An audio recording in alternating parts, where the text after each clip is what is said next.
Red Riding Hood. A little girl named Red Riding Hood lived with her mother in a cottage at the edge of a forest.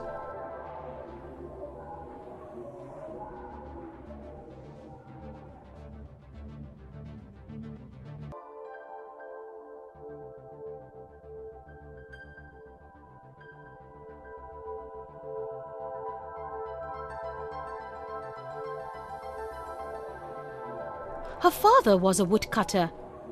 She always wore a red hooded coat that her grandma made for her. That is why she was called Red Riding Hood. Her grandmother lived alone in a rose-covered cottage at the other edge of the forest. Red Riding Hood loved her grandmother very much and liked to visit her as often as possible. One day her mother said to her, "Why don't you go to your grandmother's house for tea today? She has not been well. I have baked a cake and prepared some fruit juice for her." She put the food in a basket and gave it to Red Riding Hood. She told her not to stray away from the path which led to her grandmother's cottage. She also instructed her not to stop to talk to anyone on the way, especially strangers. Red Riding Hood nodded her head and promised her mother that she would go straight to her grandmother's cottage. Then her mother waved goodbye to her. The little girl merrily went on her way.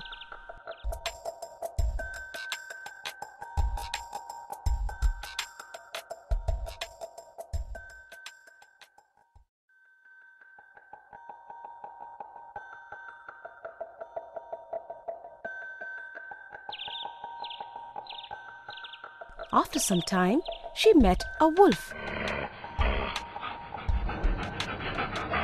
The wolf was wicked and mean and very hungry. The wolf sweetly asked her where she was going.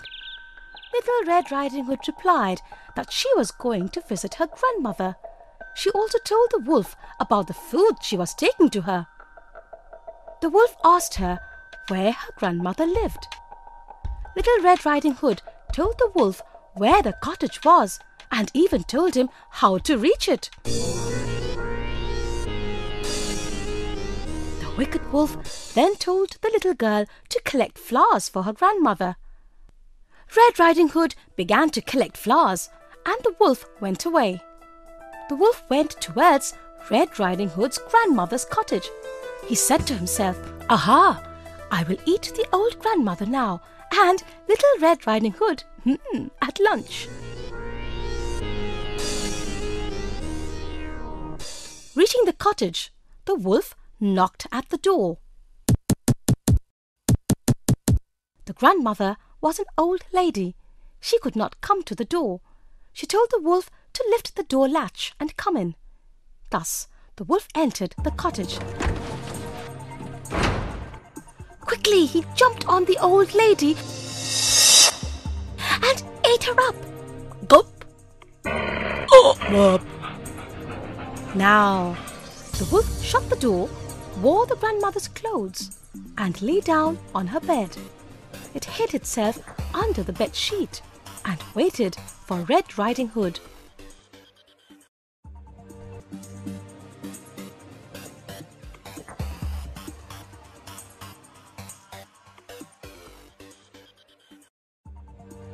After a while, Red Riding Hood knocked at the door. In a voice which sounded just like the grandmother, the wolf told her to lift the latch and come in. She did.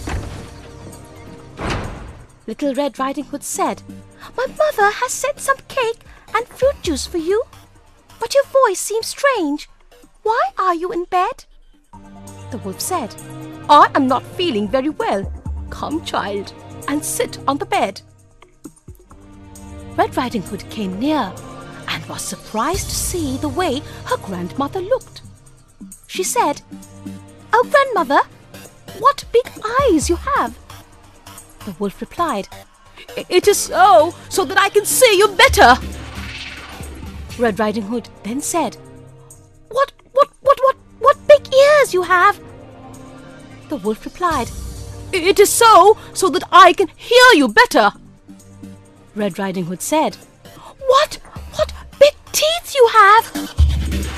The wolf replied, It is so that I can eat you up! The wolf jumped out of the bed and rushed towards Red Riding Hood to eat her. Oh my God! Little Red Riding Hood ran screaming to the door of the cottage. As soon as the wolf got her red dress, the cottage door opened and her father came rushing in.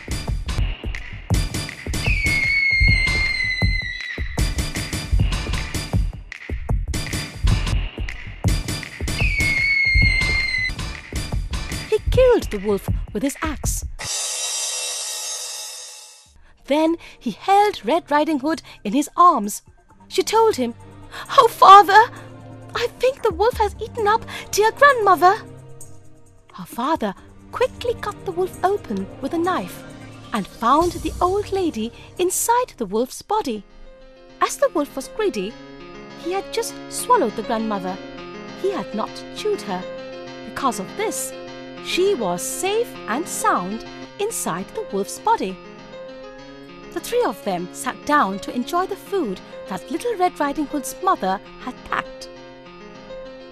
Now Red Riding Hood promised them, I will never talk to any stranger again. I will always obey my mother and never stray away from the path.